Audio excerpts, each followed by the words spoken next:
Good evening there, everybody. What is happening? Hopefully, you all are having a wonderful day today.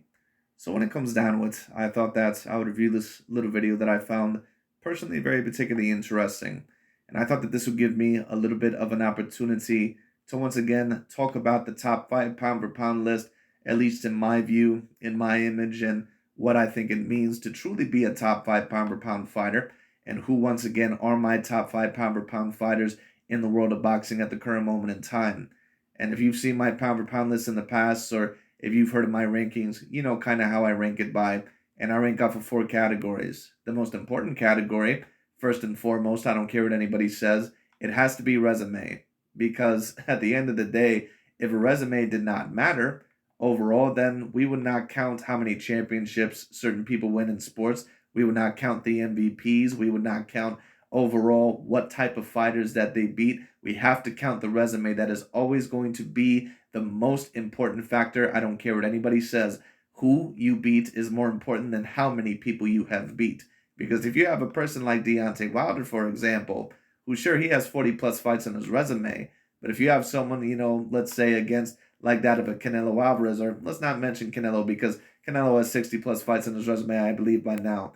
But if you have someone like Deontay Wilder and someone like Errol Spence Jr., if you were going to compare those two, sure, you could debate that Wilder has more knockouts and he has more fights won. But it doesn't really mean much, in my opinion, at least when you compare him to an Errol Spence Jr., because Errol Spence Jr. has a multitude of wins over A grade level fighters, fighters that were championship pedigree. Wilder, in my opinion, only has one very decent win in his career, and that was against a fighter that wasn't even a champion, against Luis Ortiz. But that's not me trying to bring down Wilder. That's just my opinion of his resume.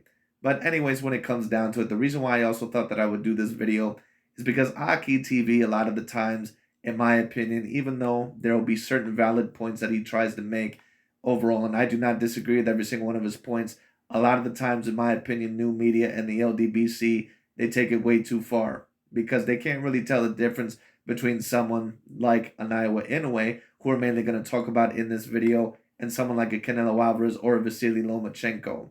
Because Lomachenko and Canelo Alvarez, in my opinion, those were two fighters that actually once upon a time did deserve to grace the number one pound for pound spot in boxing, because you can have several different arguments to why they deserve to be there. Not just the skill set, but also the dominance, the accomplishments in the amount of time, and also the resume. But this Naoya Inoue argument, at least that I've seen overall from this article, I cannot personally agree. And that's not me saying that Naoya Inoue is not a great fighter. I think that he's a decent fighter, but let me state this. If Naoya Inoue got into a fight with Roman Chocolatito Gonzalez, if he got into a fight with Juan Francisco Estrada, or if he got into a fight with Stephen Fulton, any one of those guys, and if he ended up losing that fight, what big wins in Naoya Inoue's career would he really have to rely on? Now, of course, some people may say Mr. Nonito Donaire, but Nonito Donaire hasn't really been an A-grade fighter ever since he lost to Guillermo Rigondeaux and maybe Nicholas Walters, if you wanted to debate that. It just is what it is. He is not the only person that has beaten Nonito Donaire. Now, he did beat Nonito Donaire, even though he was a bit older, coming off of a couple of, undefeated wins, against undefeated prospects. So it's not like Nonito Donaire was completely washed up, but I don't think that you can legitimately argue that Nonito Donaire was a true, complete A-grade caliber fighter when Naoya Inoue beat him. And I've been stating this about Naoya Inoue for a very long time. I like Naoya Inoue. I think that he's a decently, talented fighter. He is a freak of nature athletically. But there's really no debate that you can say that he is the true number one pound for pound fighter. It just can't happen. Because once again, resume always has to be the most important thing. And I've also used that same argument when I have stated that, in my opinion, Terrence Crawford has also, in my opinion, never been the undisputed number one pound for pound fighter. Because when the best win of your career, even though you are a three-weight division champion, is against Sean Porter, who's pretty much already lost every big fight in his career, that's an issue because you have several fighters on the pound for pound list that probably have a better resume than you. Now, if you were going to debate Terrence Crawford at the moment because of Canelo's most recent loss and because, it's kind of trying to find, a new king on that throne, in my opinion, you can debate about four fighters that are at the number one pound for pound spot right now. Maybe Canelo could get back there, I think, if he's able to avenge the Dimitri Bivol loss. But there's not many fighters, in my opinion, that are within that spot. And in my opinion, Naoya Inoue cannot be debated there. I do not have an emotional problem with Naoya Inoue. I don't have a disliking towards him. I think he's a very talented fighter. I think he's a very gifted fighter. But I need to see you in the ring with real 50-50 matchups. Who personally actually thought that Nonito Donaire was actually going to have a realistic chance over that of Naoya Inoue? Not a lot of people. So it just is what it is. But anyways, we're going to see what Mr. AKHi TV has to say. Let's tune in.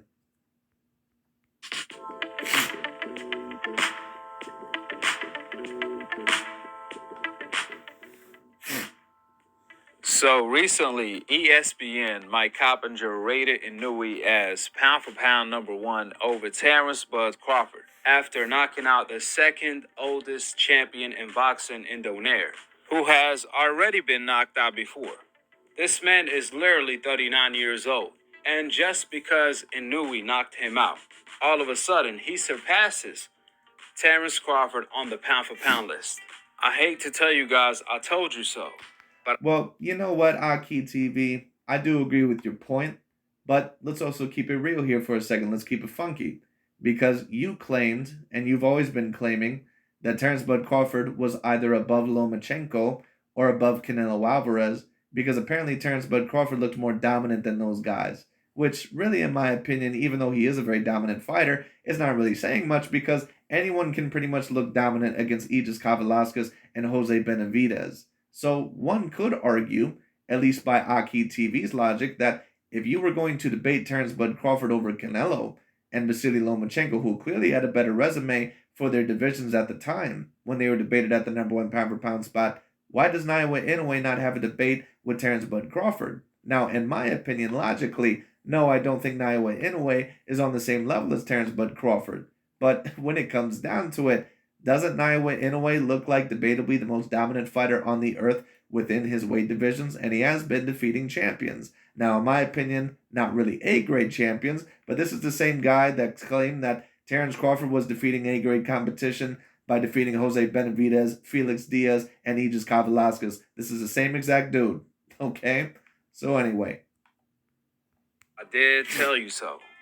I predicted that ESPN and old media was going to do exactly that. Immediately after their hype job, Canelo Alvarez lost to Bivol.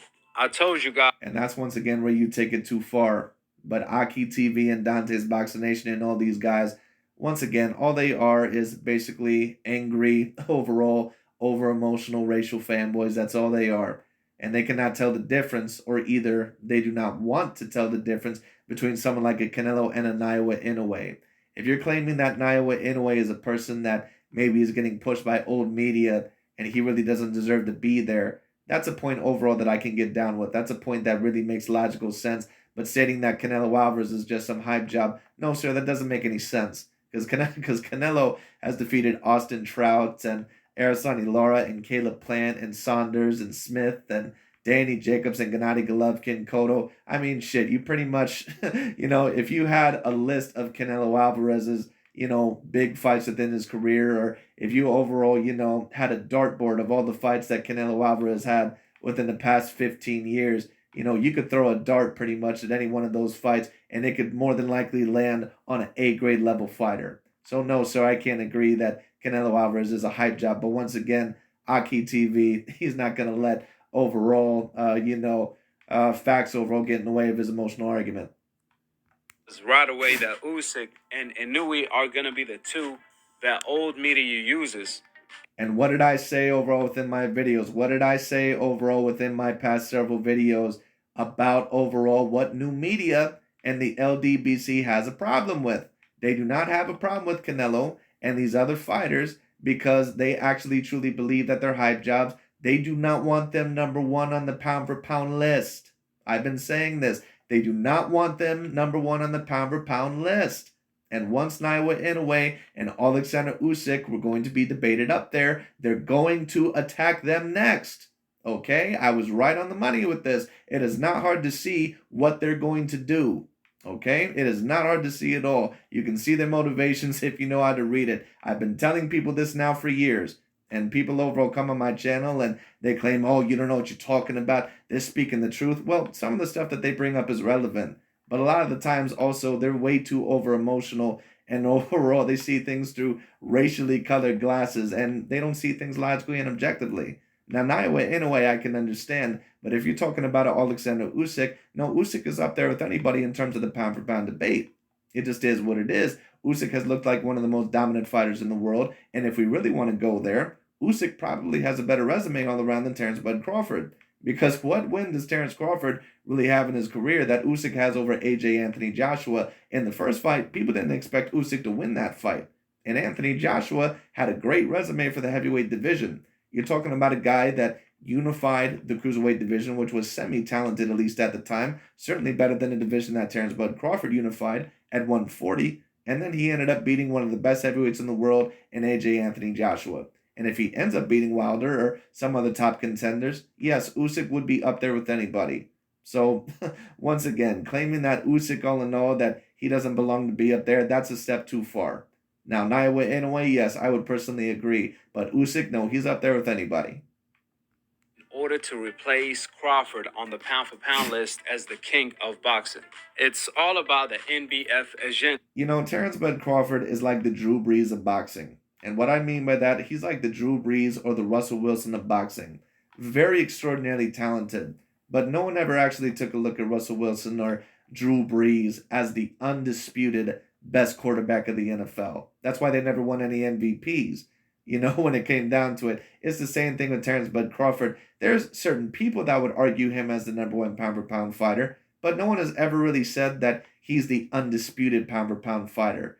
You know, that's why overall there's always been a great debate about it. And really, Terence Bud Crawford doesn't have anyone else to blame but himself. Because he could have fought Danny Garcia, Keith Thurman potentially, had he signed with the PBC and Showtime. He's the one that decided not to do that. To this day, the biggest win in his career is over Sean Showtime Porter. The other big wins in his career consist of Yuriorkis Gamboa and overall, what's his name? Victor Postal. Are those real A-grade wins? Maybe the Yuriorkis Gamboa one was. But Victor Postal, I don't know. If it's an A-grade win, it's an A- win. And Victor Postal is right on the line of being an A to B grade fighter. When it comes to being the face of the sport. In fact, today I made another video of Floyd Mayweather and Not only is Terence Bud Crawford not the face of the sport in terms of popularity, I'm not sure if he's the face of the sport in terms of pound for pound. Now, being the face of a sport does not always necessarily mean that you are the best. Right now, LeBron James would still debatably be the face of the NBA, association, the National Basketball Association, the NBA, but he's no longer the best player. He hasn't been for the past few seasons. So just because you're the face of something does not necessarily mean that you're always the best. But I'm not even 100% sure if I can call Terence Crawford the undisputed number one pound for pound fighter. In fact, I cannot. Now, if you're claiming that he's number one pound for pound, that's all you. I don't have a problem with that. In my opinion, he's right there with Usyk and Errol Spence and, Tyson Fury. And maybe Canelo, if, he can maybe do something special within these next few years to somewhat avenge or overall erase that Dimitri Bivol, lost. But other than that, I mean, there's just really nothing. I mean, he is very extraordinarily skilled. But once again, I'll put it in the same context. If Terence Bud Crawford ended up losing to Errol Spence Jr., and if he ended up retiring after that match, what all-time great wins would Terence Bud Crawford really have in his career? And people can get mad at that all they want to, but who are we really talking about here? Yuriorkis Gamboa, is he really someone that, even at his best, was an all-time great fighter? Even a top 10 pound for pound fighter? He wasn't even on the level of a Gamble Rigondeaux. I mean, it just is what it is. He's a very good fighter, but great fighter? Well, I'll give him that. I'll say that it was an A-grade fight at the time. Victor Postal was a very decent fighter, but he was never top 10 pound for pound. He ended up beating Lucas Matisse, but other than that, Victor Postal's been known for losing every big fight in his career. So it just is what it is. I mean, you can claim that it was after the Terence Bud Crawford fight, but it's not like Victor Postal got knocked down that fight or anything. So it is what it is. And then you have the Sean Porter win, which is still a great win. But that's pretty much like when Floyd Mayweather Jr. was able to beat Sugar Shane Mosley, and really not even as impactful, really nowhere near as impactful as that fight, because at least Sugar Shane Mosley at the time was ranked top 10 pound for pound. Terence Crawford has never legitimately beat a top 10 pound for pound fighter. Never. He's never done it. When you talk about Alexander Usyk, you can debate that AJ was top 10 pound for pound when he beat him. When Canelo overall got the win over Golovkin, he certainly was top 10 pound for pound when he beat him. Tyson Fury, when he beat Vladimir Klitschko, he was top 10 pound for pound when Fury beat him. And Wilder probably was top 20 pound for pound when he ended up beating him. And when you talk about Errol Spence Jr., Mikey Garcia on a certain amount of list was top 10 pound for pound. Terrence Crawford doesn't have one win, not one win over a debatable top 10 pound for pound fighter. And that has always, in my opinion, been the biggest craw in the Terrence Bud Crawford undisputed number one king pound for pound of boxing. That's always been the biggest flaw, to where I don't give a shit what anybody says. And I like Terrence Bud Crawford. He's from my hometown of Omaha, Nebraska. I love watching him fight. I really, really loved watching Terrence Bud Crawford fight. I think he's an extraordinary fighter. It's nothing personal, but I'm not an over-emotional dude. I'm not a person all in all that is going to lie to you. Listen, I like Terrence, but at the end of the day, when the biggest win of your career is over Sean Showtime Porter, that is an issue. Keith Thurman has a win over Sean Showtime Porter. Now, do I think that Keith Thurman is as good as what Terrence Crawford is? No, of course not. But at the end of the day, they pretty much have the same resume, at least in terms of the amount of fighters that have been A grade that they've fought. It just is what it is.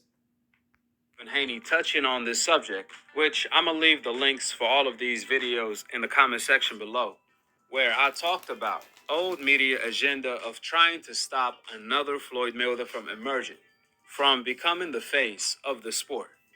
When it comes to the Devin Haney's, the Shakur, the Jaron Ennis, the Crawfords, the Errol Spence, and the list goes on and on and on of infinite talent, the old media have been desperately trying to block their shine, like they have successfully did. Well, listen, I will agree with AKHi TV's point that certain quote unquote old media, or maybe overall certain boxing pound for pound lists out there that they may not want certain black fighters on the pound for pound list. I can somewhat agree with that, but we also have to mention this. The pound for pound list is also very mixed right now, and it's very debatable which fighters are on there. Once again, these are the 5 fighters that, in my opinion, that in order for me to somewhat take your list seriously, at least 4 out of these 5 fighters, I can maybe understand it if you don't have Tyson Fury on your list, just because if you don't go by, the heavyweight rules and all that other stuff. I personally have him on there, but it is what it is. But anyways, in my opinion, for me to take your pound for pound list seriously, you have to have Terrence Bud Crawford on there. You have to have Usyk on there. You have to have Spence on there. And you also have to have Canelo Alvarez on there. And in my opinion, you should have Tyson Fury on there as well. Every other spot overall is very much up for debate because you have a great amount of fighters out there that, to be quite honest with you, is very competitive. Now, I would put Devin Haney, in my opinion, in the top 10 pound for pound. Probably Shakur, but there's a certain amount of other debates about that as well. Because you have Dimitri Bivol, all in all, that is right there, of course, with his win over Canelo Alvarez and with his skill sets and with some of the wins that he has within his career. You also have Artur Beterbiev that is almost completely unified within that division and has debatably been the most dominant fighter within the past few years and against decent caliber competition. He's made Joe Smith Jr., Alexander Vosdick, and Marcus Brown look like amateurs when it comes down to it. And then you also have Shakur Stevenson, Devin Haney, Jamel Charlo, Josh Taylor. All those fighters, in my opinion, are within the same argument or somewhat within the same realm. Now, if we really wanted to get down to the nitty-gritty, we probably could debate if we had a point-based system or something like that, which fighters are ahead of which. But that's very competitive. Once again, the top 5 pound for pound, in my opinion, consists of Canelo, Terrence Crawford, Errol Spence Jr., Alexander Usyk, and Tyson Fury. Those are the 5 fighters that, in my view, are top 5 pound for pound. With Andrade and Charlo. See, ever since Floyd Mayweather retired, old media main agenda is to block another fighter from the coincidental list from becoming the face of the sport, since they don't have the right complexion to be the face of the sport. Old media, from the Max Kellermans to the Chris Mannix to the Mike Coppingers, they prefer a different complexion. They prefer the Gennady Golovkin, the Kovalev, the Roman Gonzalez, the Lomachenko, the Canelo Alvarez, the Usyk, the Inoue, the fighters with the complexion for the connection to get the ultimate protection, aka the fighters on the hope list. That's all old media pound for pound list is today. Well, listen, what I will say is this: ESPN, a lot of the times, I do think that they will have a certain racial bias or, you can argue that they cover certain Caucasian or non-black fighters in a different light. I don't think that there's any problem with stating that. But once again, we also have to be logical and we have to take a look at an argument. We can take a look overall and we can say all in all, if we were to have a debate about Lionel Messi and Cristiano Ronaldo. Now, I don't know the most about soccer, but at least from what I know about it, Lionel Messi or Lionel Messi, however you pronounce his name, he probably would be the better player of the two. I just think that they're both very similarly accomplished, and I think that Lionel Messi can do a little bit more. It just is what it is. We can claim, if you're a Cristiano Ronaldo fan or something of a sort, or even if we wanted to go into another argument and we wanted to talk about Patrick Mahomes, versus, somebody else, we could claim that, oh, well, you know what, Patrick Mahomes, sure, he's great, but, he's really one of the first all-time great black dominant quarterbacks within NFL history when it comes down to it, or at least all in all, the first one that's been on this type of level when it comes down to it. So I just think that he's really more hype than reality. Well, then we really have to dissect your argument. And we have to say, okay, well, let's take a look at his credentials. Let's take a look at the statistics. Let's take a look at his resume. Is that something all in all that truly makes sense? Or is that a point that really doesn't make that much sense? And if we take a look at Patrick Mahomes' resume, sure, we can say that he's hyped up to a degree, but we also must realize that there's a reason why he's also hyped up to that degree. He does live up to expectations to a certain degree, whether you want to claim that the racial thing all in all is a part of that or not. Of course, the racial, thing can be a part of that, but we must also decide that with that hype, do they live up to expectations or do they not? Are they truly a great big white hype, or is this a person that truly actually has some credentials? And the problem is with AKHi TV is that he just doesn't seem to either A, know the difference, or he doesn't give a shit. So that's the problem. But anyway. It's the fighters on the hope list, the fighters that they like the most, and that are not surrounded by fighters on the coincidental list that they have to face. That's everything that old media pound for pound list is based on. It's never been about who's really the best when it comes to fighting. Absolutely not. It's all about the yin and the yang. Nevertheless, here is what the racially biased Mike Coppinger reported. After TKO of Nonito Donaire, Inoue is the best pound-for-pound fighter in the world. Inoue can't be denied any longer in the wake of Canelo Alvarez losing to Bivol.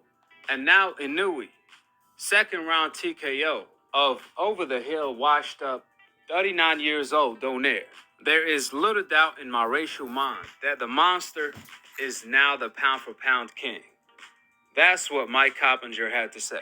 Somebody please get Jamel Charlo over here to introduce Mike Coppinger to the world.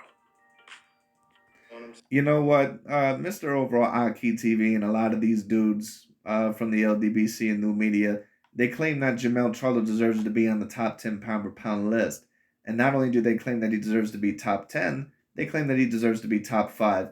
I think that if you're a true logical thinker, there's no way that Jamel Charlo is top 5. Why is he not top 5? Because first of all, he unified a division, in my opinion, that was not extraordinarily talented. That's not me saying that it was the weakest that I've ever seen, but who really, besides Brian Castano, can we really claim is A grade within that division? Tony Harrison, that's a no, because he was known for having 3 knockout losses and never winning a belt before or after he won that fight against Jamel Charlo. So that's a negative. When we talk about Jason Rosario ended up getting a good win over Julian J. Rock Williams, but no one truly looks at Jason Rosario as a fighter that is truly A grade. And if you don't believe me, take a look at his performance over Erickson Lubin after he fought Jamel Charlo. It just is what it is. And then, of course, you have Erickson Lubin. Erickson Lubin is a decent fighter, but he's not a great one. And he just showed you all in all that in the Sebastian Fundora fight, who I think once he overall faces a fighter that is decently adjusted, I think that all in all he's going to find out that his style is more than likely not going to work. People can get mad at me all they want to, but those are the facts of the situation. Besides Brian Castano, you really have not fought anyone within that division that was A grade. All right? It just is what it is. All right? It just is whatever. All right? So when we talk about Jamel Charlo, is he truly top 5 pound for pound? No. Is he debatably top 10? Yes, he's debatably top 10. There's no legitimate argument, in my opinion, at least logically, that he's top 5 pound for pound. Yes, he ended up unifying a division, and he ended up being Brian Castano. Brian Castano was a very decent fight, but in my opinion, Brian Castano, he's on the same level as Charlo. They're both A- fighters. They're not A+ fighters. And if Jamel Charlo was an A-plus fighter, he would have not lost to a dude on the caliber of Tony Harrison. All right, so it just is what it is. And for Mike Carpenter hating ass, tell Mike Carpenter you fucking hate it. You know, it's all that jazz shit he be on. Congrats on an amazing performance, coming undisputed. Are you sure? Are you gonna share that list? Right. I love you. I love you. Hey, I was on you from the beginning. I know you remember that. So go and ask your question. So first, you had the fight with Tony. You gotta get your shit together. You always hating on people and shit. You see, you gotta come back to me now. You gotta respect me now. You got no choice but to respect me now. Yeah. I'm trying to look back. You didn't see that. Come on. Yeah. I feel like I made it to a Hall of Fame level. I know hating ass ESPN ain't gonna tell me. Well, Jamel Charlo, what he just recently claimed is that he feels like he made it to a Hall of Fame level. I agree that you made it to a Hall of Fame level, but once again, can I really claim that Jamel Charlo is above a certain amount of these fighters? Once again, he's not top 5 pound for pound, in my opinion. I really don't even think that it's that debatable, because he's certainly not above Canelo. He's not above Usyk. He's not above Errol Spence. He's not above Crawford, and he's not above Tyson Fury. He's not above any of those fighters. I really don't even think that it's that debatable, is what it is. So let's talk about other fighters. Is he above a Devin Haney? Well, if you wanted to, you could debate that. I would say that Brian Castano maybe was a little bit of a better fighter than what George Kambosos was, if you wanted to claim that. But at the end of the day, Devin Haney is an undefeated fighter. He's looked more dominant in recent years. And you can claim that the George Kambosos win is somewhat on the same level as the Brian Castano win. But let's, if you wanted to say that Jamel Charlo is above Devin Haney, I would not have a huge problem with that. I would personally have Haney above Jamel Charlo, just because of his dominance and the fact that he's undefeated and he did not lose to a fighter that, in my opinion, was debatably a C-grade fighter in Tony Harrison. And I've had certain people debate with me on that in the past, but it just is what it is. When you take a look at the people that he lost to, he's not really that great of a fighter. All right? So it is what it is. Then we talk about Shakur Stevenson. I would probably have Shakur Stevenson ahead of him. All right, now when we talk about Dimitri Bivol, now Bivol doesn't have as many belts as Jamel Charlo, but he's also undefeated, and he beat the former undisputed #1 pound-for-pound fighter in Canelo Alvarez. And then you also have Artur Beterbiev. Is he even above Artur Beterbiev? Artur Beterbiev has looked more dominant than Jamel Charlo. You can debate against a more talented division when he was able to beat Marcus Brown and Vosdick overall, who I would argue was probably around the same level, if not even above that of a Brian Castano. Because remember, Vosdick was a guy that was able to knock out Adonis Stevenson in his last fight. And then he was able to give Beterbiev a little bit of competitiveness, but at the end of the day, Beterbiev was able to completely dominate him in the final half of that fight. So the point is this. And then you also have Josh Taylor. So is Jamel Charlo really above any of these fighters? That's my question. People can bitch, moan, and complain about Jamel Charlo not being on the list. He wouldn't be on my list either. And I find myself to be a decently logical and objective person. And some people may say, well, how can you have a person that is completely unified not on the top 10 pound-for-pound list? Well, when you take a look at the people that he unified against, it's no offense, but I don't really count Jason Rosario and Tony Harrison and Erickson Lubin as guys that are truly A-grade. Do you? It just is what it is. I think Brian Castano is. But other than that, I mean, who really else? Come on. Yes, but I made it to a very, very strong pedestal in my career. I spent the last 7 years of my life living out my wildest dreams. The $1 million question, how come the racially biased Mike Coppinger didn't say the same thing about Jamel Charlo when he knocked out Castano for undisputed? Keep in mind, Charlo actually has a way deeper resume, and he knocked out a fighter in his prime in Castano, who was also undefeated for I would say that Jamel Charlo does have a deeper resume than Naoya Inoue, and I would say that it is somewhat distinguishable. But when you compare Jamel Charlo's resume to Terrence Crawford's or Errol Spence Jr.'s or Fury's or Usyk's or Canelo Alvarez's, it's not really within that realm. Now, if you talk about it compared with Josh Taylor, it might be more comparable then. And really, he doesn't even have the resume of a Josh Taylor, because Josh Taylor was able to beat Jose Ramirez, Regis Prograis, And maybe even, I don't know if I really mentioned Postal because once again, I don't really count him as someone that, in my opinion, is an A-grade fighter. But I might be missing one fight all in all that he ended up winning. But those two fights, those were looked at as 50-50 fights, and Josh Taylor was able to win both of them. The only 50-50 fight that Jamel Charlo has ever really won in his career, at least that was supposed to be 50-50, and he was at his best, was Brian Gastano. Because he was never supposed to lose to Tony Harrison in the first place. That was supposed to be a tune-up fight. Disputed. Matter of fact, Charlo has knocked out every single champion he faced to become. Right, but come on, that's, come on, what is that really saying? Do we really think all in all that Jamel Charlo was the only one that would have knocked out Jason Rosario and Erickson Lubin and Tony Harrison? Now I'll give him this. He did knock out Brian Gastano, I'll give him that. But it's not like Jamel Charlo's in the welterweight division, or it's not like all in all that, he's at 175 or something. Just knock it off. Disputed. Isn't that what old media claims they like? Knockouts? Well, guess what?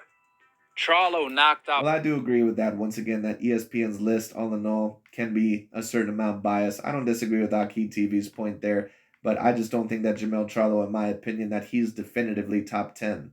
If you want to debate him there, I don't have a problem with that. But I've always stated this. I don't think he's definitively there. And once again, certain people can maybe have a problem with that point all they want to. Once again, I've already listed you my top 5.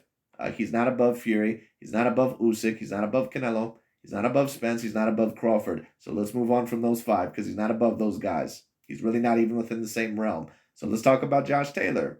Now, I do believe that Josh Taylor probably should have lost his last fight against Jack Catterall. I also believe that Jamel Charlo clearly lost the first Brian Gastano fight. And he also lost to Tony Harrison, who was known for having 3 knockout losses and never winning a belt before he lost to before he beat Jamel Charlo. So what does that really say about Jamel Charlo when it comes down to it? And that was pretty much when he was at the peak of his career. That was only a couple of years ago. So it is what it is. So is he really above Josh Taylor? In my opinion, no, he isn't. Is he above someone like a Shakur Stevenson? Maybe, if you wanted to, but in my opinion, he wouldn't be. Not only did Shakur Stevenson beat a guy in Oscar Valdez, and not only is he undefeated when it comes down to it, but I would argue that he's more dominant and more skilled. So in my opinion, Jamel Charlo's not above Shakur Stevenson. Is he above a Devin Haney? Maybe if you wanted to debate it.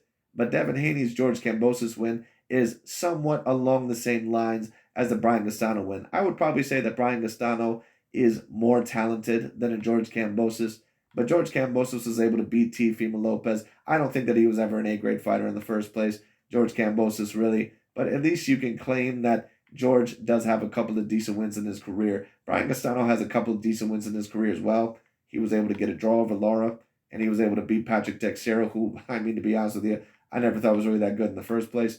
But when it comes down to it, besides Brian Gastano, I just don't think the resume is that good. So then we also have to compare him to Artur Beterbiev, who has wins over Marcus Brown, who has wins overall over Vosdick, who has wins over Joe Smith Jr. All these guys, former champions or were champions at the time when he ended up beating them. And he has a 100% knockout ratio and has 3 out of the 4 titles within the 175-pound division. Is Jamel Charlo really above him? I'm not so sure about that.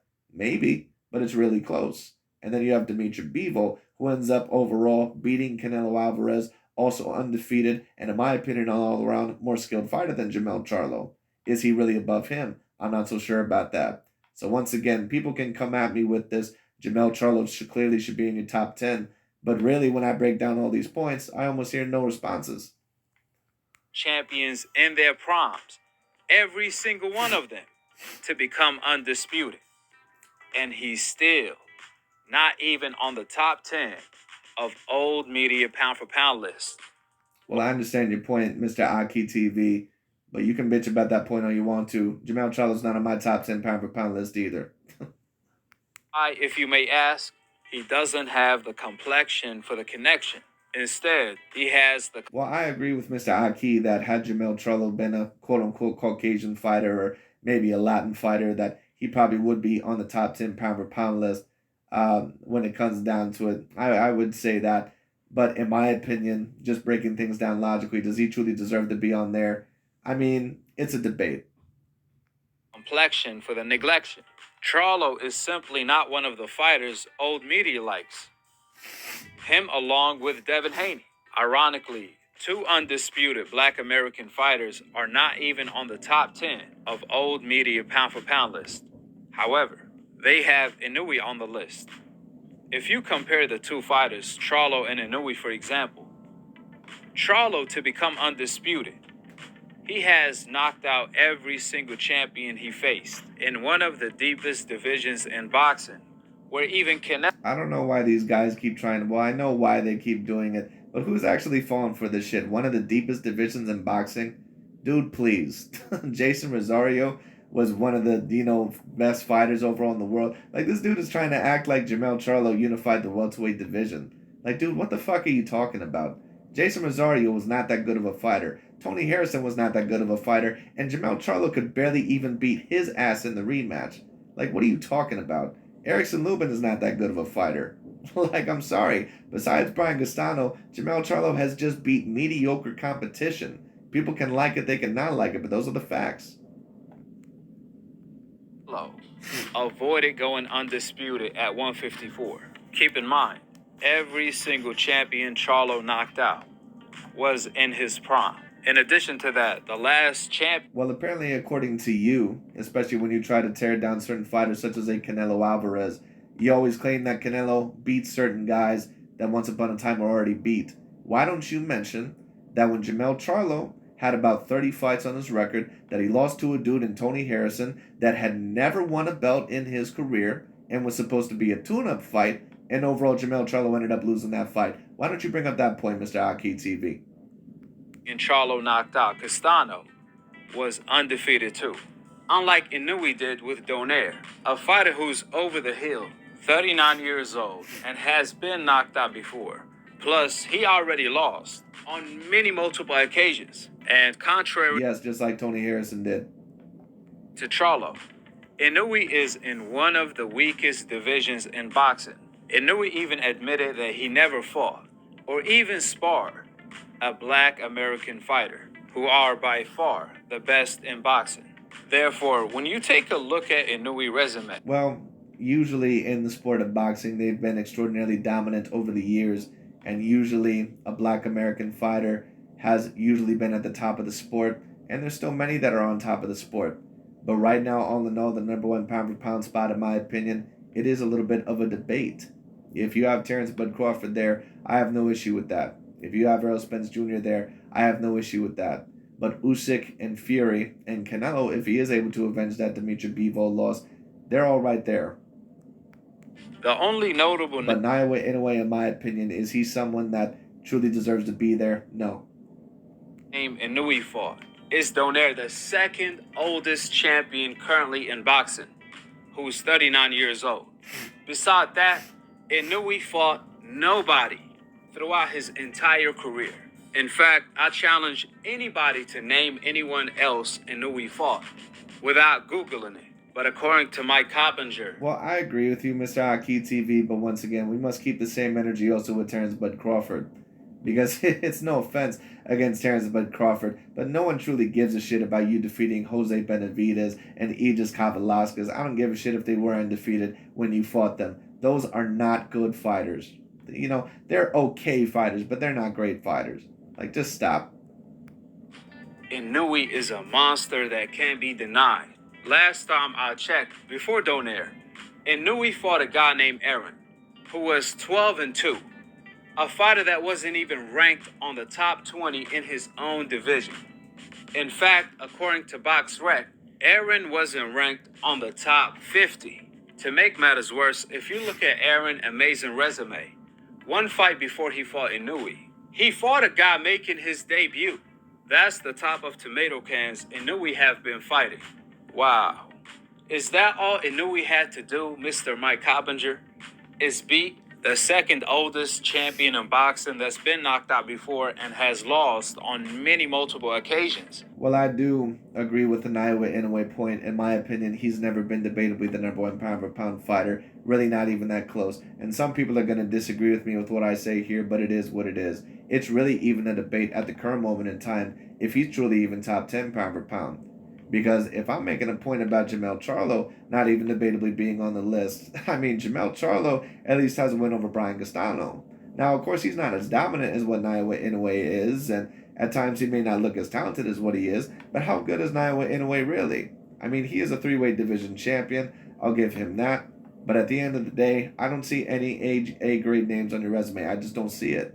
Even Jamel Charlo has one on there. So, I mean, it is what it is. I certainly do agree with AKHi TV's point that having Naoya Inoue at number one, that's absolutely ridiculous. And a fighter that was 12-2 to become the pound-for-pound king in boxing over Crawford, Errol Spence, Charlo, Devin Haney, Shakur, Fulton. I mean, it's as clear as day that the fighters on... Well, Naoya Inoue, all in all, he didn't overall become the number one pound for pound on his list because he ended up beating a guy that was 12-2 or 13-2.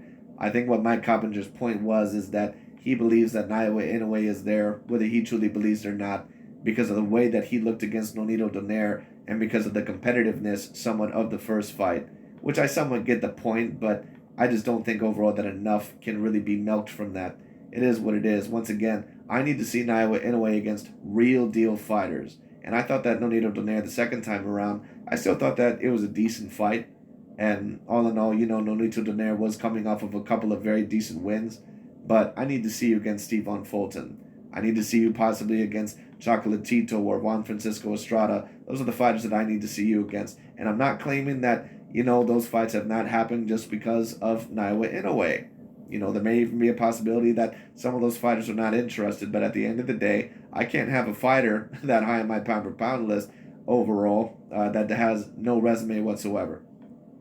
Coincidentalists are held to a completely different standard than the fighters on the hope list. In our reality, we don't even have to bring the pound-for-pound king Crawford to the conversation, because last time I checked, Charlo have been knocking out champions in their primes back-to-back on his road to becoming undisputed. From Jan Johnson to Lubin to Trout to Tony Harrison, Rosario, and Castino. Therefore, how come the racially biased... Did he say Castillo? Who the fuck is Castillo? Who the fuck is Castillo? Did I miss a fight? Castillo? Who the fuck is Castillo? Mike Coppinger didn't rank Charlo as pound-for-pound number one when he became undisputed. If this is the standards he's going by, knocking out a 39-years-old washed-up Donaire. In fact, Devin Haney is more of a pound-for-pound fighter than Inoue. I mean, if we going by Mike... You could certainly debate that. Now, one could argue that Naoya Inoue, because he did win a Super Series tournament, and on top of that, because he's a three-weight division champion and has looked as dominant as what he was, some may debate that Naoya Inoue is above Devin Haney. In my opinion, they'd be somewhat right there with each other, but I would probably even have to debate Devin Haney over him. Once again, there's no offense against Naoya Inoue, but I mean, what wins does he really have in his career? And I do think that Nonito Donaire, he had a little bit of a revival there, but I'm not really sure if that's enough for me to debate that was a complete A-grade win. Coppinger standards, then you have to give Devin Haney full credit for beating Gamboa every single minute of every single round. Just like he gave Inoue credit for beating a 39-years-old Donaire. First of all, Well, Nonito Donaire overall was at a much better point in that last fight, AKHi, because he was an actual champion. Yuriorkis Gamboa, when he fought Devin Haney, there was no chance that he was ever going to become a champion again. So I don't know if that's really your best point, but I understand overall what you're trying to say. Haney punked Lomachenko and took his lunch money, a.k.a. the WBC world title, back when he was Lomachenko mandatory. Devin Haney beat a 25-0 in Dingani. He also beat Abdulev, a top 10 fighter at the lightweight division, who was also undefeated. He also beat... Right, but come on, all those guys are bums. No one really gives a shit about those wins. But the point is about Devin Haney is that he became completely undisputed at the 135-pound division, and he beat the guy who beat the guy in Teofimo Lopez, who also beat the guy or beat the man in Vasily Lomachenko. So that's where Devin Haney gets a lot of credit. No one gives a shit about Akhmedov, whatever the fuck his name is. No one cares about those fights. The two biggest wins, more than likely, in Devin Haney's career clearly are George Kambosos in those two fights and probably Jojo Diaz. Those are the two biggest wins. He doesn't have that great of a resume other than that, but Devin Haney still gets respect because he was able to completely unify 140 pounds, and he was able to beat the man that beat the man. Another undefeated fighter in Santiago, then Gamboa. Just like Donaire, he was 39 years old. He also beat Lenaro. Right, but that's not really as comparable, AKHi. Come on, and I understand, but of course, I don't think AKHi really has the intelligence to compare things relatively or intelligently. It's no offense, it just is what it is. Now I understand what he's saying, but Nonito Donaire was at least coming off of a couple of wins over some undefeated prospects. Do I think that Nonito Donaire was clearly an A-grade fighter? Not clearly, anyways, if you were going to debate it, but Gamboa, there was no chance. There was no chance that he had against Devin Haney. He already had a multitude of losses at that time. Now, of course, so did Nonito Donaire, but at least Nonito Donaire had that last little bit of a revival. It seemed like there was a little bit of battery acid or battery juice overall that was fueling Nonito Donaire.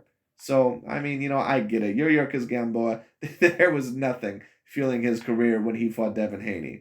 And I'm not blaming Devin Haney, but, they are a little bit different.